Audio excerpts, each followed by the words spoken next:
ahoana marina, loza no iseho raha tsy mitandrina ny malagasy.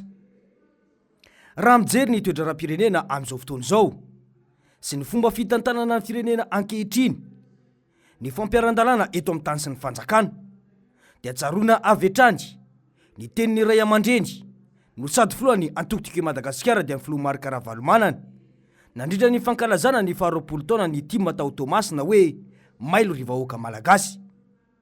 Ahina mafy tokoa no avy n'ity firenena ity, indrindra fa ny taranaka ao afara. Raha izao toe-drara miseho eto amin'ny firenena izao no mitohy. Fanjakana mirahina amin'ny ratsy no misy eto.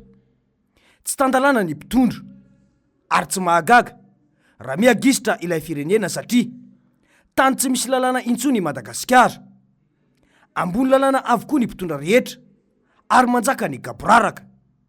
Vokany miha-mahantra i Madagasikara sy ny vahoaka malagasy. Ninonino ambaran'ireo mpitondra ankehitriny dia ny fitondrana Marc Ravalomanana ihany no nahasoa ity firenena ity ary nahitan'ny vahoaka porofo mivaingana. Ity sary ity dia maneho ny zava-nisy teto amin'ny firenena nandritra ny fitondrany ny filoha Marc Ravalomanana. Tatitra izay navoaka ny Fonds Monétaire International na ny FMI tamin'ny taona 2004 ity. Mazava ny voalazan'ny FMI fa nandroso ary nanana ny toerany teo amin'ny firenena maneran-tany i Madagasikara. Tsy voatsoka azy tao anatin'ireo firenena gisitra indrindra, fa nifaninana tsara teo amin'ny sehatry ny fampandrosoana maro. Laharana faharoa amby 30 no nisy any Madagasikara teo amin'ny laharana maneran-tany. Laharana fahatelo amby 30 no nisy any Nicaragua. Izany hoe mbola taoriantsika io firenena io eo amin'ny fandrosoana.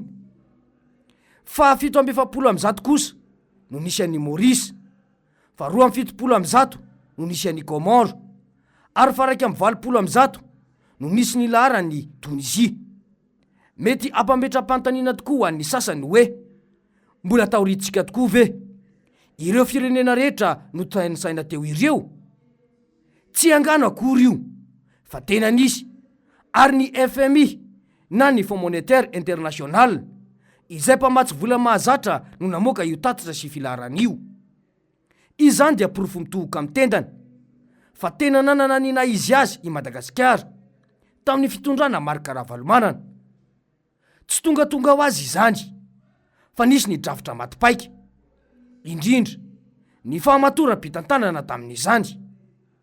Mipetraka tsara ny nahatantandalana any Madagasikara, ny ady amin'ny kolikoly ary ny fitantanana mangarahara na ilay antsoina hoe bonne gouvernance. Nolazaina nefa fa fanjakana jadona ny fitondrana Marc Ravalomanana raha tena nametraka ny mahatantandalana any Madagasikara io, ka nahazahoana io vokatra tsara teo any atrehany ireo firenena maneran-tany ireo. Tsy nanana ny filoha Marc Ravalomanana fihavanana na fiantrana sy avana mihitsy izay nandika lalàna teto amin'ny firenena tamin'izany fotoana.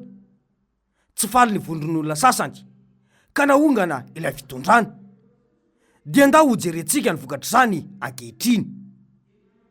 Tatitra navoaka ny statista tamin'ity taona 2024 ity no aseho eto ity.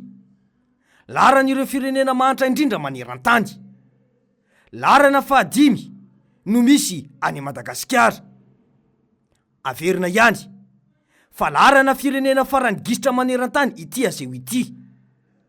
Any no laharana nametrany fitondrana Rajoelina any Madagasikara aty amin'ny taona 2024 raha toka efa nifaninana tamin'ireo firenena toa ny Tunisia sy Rwanda, ary taorintsika ireo firenena ireo tamin'ny fitondrany filoha Marc Ravalomanana. Tsy mahagaga izany satria tsy ny vahiny intsony no manjanaka ankolaka ny harem-pirenena sy ny vahoaka malagasy ankehitriny, fa ny mpitondra ilay firenena mihitsy. Manjaka ireo teratany vahiny amin'ny fangoronana tany Etsero, tompony mangatakatiny ny vahoaka malagasy, miafiafy ary tena miferitraina lava mihitsy satria angony ireo teratany vahiny avokoa ny tany izay tsaratsara sy mety aminy. Rehefa mitory dia ny vahiny hatrany no mahazo ny rariny. Ankoatra izay ny fangoronan-karena ambanin'ny tany toy ny volamena sy ny vatosoa. Ny volamena moa dia rahantsika mahita ireny fa voatonona matetika ny mpitondra, ambony lalàna ireo mpitondra. Volamena nivadika vita ao amin'ny ministera, ny madinika ihany no nigadra. Ny volamena telo amin'ny 70 kilao tratra taty Afrika Atsimo, ny madinika ihany no nigadra. Ny fangalarana ny volany Knapsa, saika ary Clémence Rarinirina indray no gadraina. Député-nanao trafika ana azo saribity tany Aloatra Mangoro, ilay mpamily no nigadra. Fa ilay solombavam-bahoaka misy anjely mpiambina ka izay tsy nanota hono no aoka itorabato. Fa reny ariary sahala amin'ireny fa betsaka koa no maloto fa misitrika any ambadika angamba fa aoka koa itorabato azy ireo izay tsy nanota. Raha solika ny tampoka tao Tomasina, ireo mpamily no nigadra. Asakasaka izay olom-pirenena mbola anaiky ho ataon'ireo mpitondra ireo fitaovana aloha, fa misokatra mazava ho an'izany olona izany ny varavaran'ny fonja raha izao fitondrana izao. Fa raha ireo mpaniraka ao anatin'ny fitondrana ireo dia fady kasihin'ny fonja ary ambony lalàna.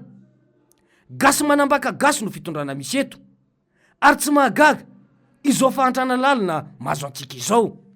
Raha mitaky fitsaram-bahoaka satria tsy matoky intsony ny fitondrana sy ny fitsarana, dia ativotra vararaka tahaka nyseho tany Kongo ireny no miseho. Izany ilay fitondrana ankehitriny. Izao ilay fitondrana tian'izy ireo napetraka taoriny ilay fanonganam-panjakana izay nataony tamin'ny taona 2024, dia mba amezana ny arena, anaovana izay daniny kibony, ampahory sy ampahantra ny malagasy. Izao fitondran'izy ireo mifampiaro amin'ny ratsy izao no natonga azy ireo tsy naharitra ilay fitondrana tandalana tamin'ny fitondran'ny filoha Marc Ravalomanana. Isika vahoaka na mangalatra koa maneho hevitra amin'ny Facebook dia miditra ponja, fa ny mpitondra kosa na mbola ataona aza ny volamena tratra angalarin'izy ireo ahondrana dia afaka miriary, fa izay mpamily any no mihinana mangazo tsy vidiana aloha. Député Maleto no niantsona ny solombavam-bahoaka tamin'ny fotoana izay hitondrany HSVM, fa izao kosa député hazo saribity sy volamena. Mila mitandrina arak'izany ny vahoaka satria ho avy indray ny fifidianana.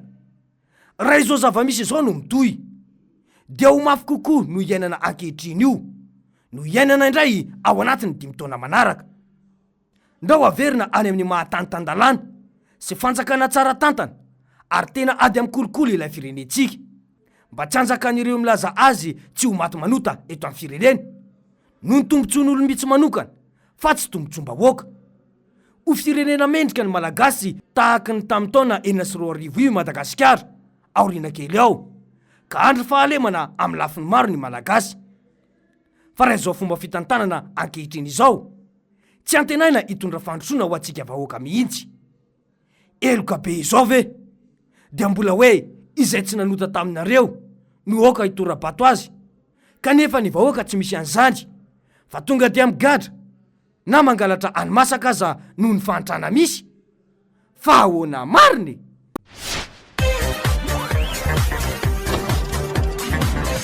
Ahoana mariny?